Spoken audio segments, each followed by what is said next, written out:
Wow. Good morning. आजको lunch vegetable pulao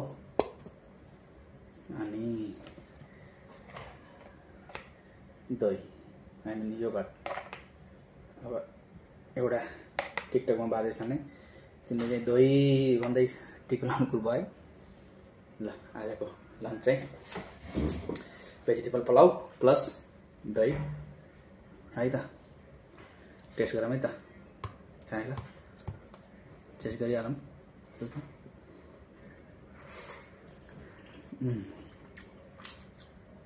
घरबाट ल्याएको घिउ नौकासमा मिश्रण गरे।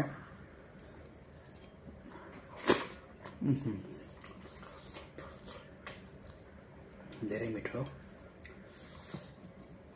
फुल फ्याट योगर्ट दहीसँग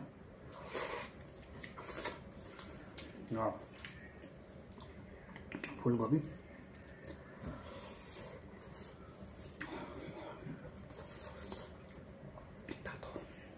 मेन थिङ यो म्यास चाहिँ भएको छैन है, केही पनि भेजिटेबल म्यास भएको छैन एकदम राम्रो।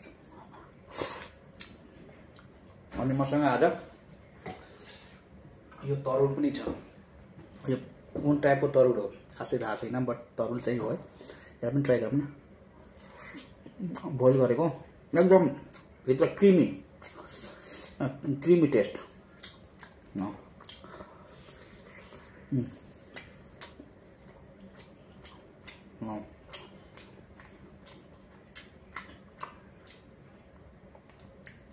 स्वाद केरा काँचो केरा उसिनेको जस्तो स्वाद छ हल्का, बट सो क्रिमी।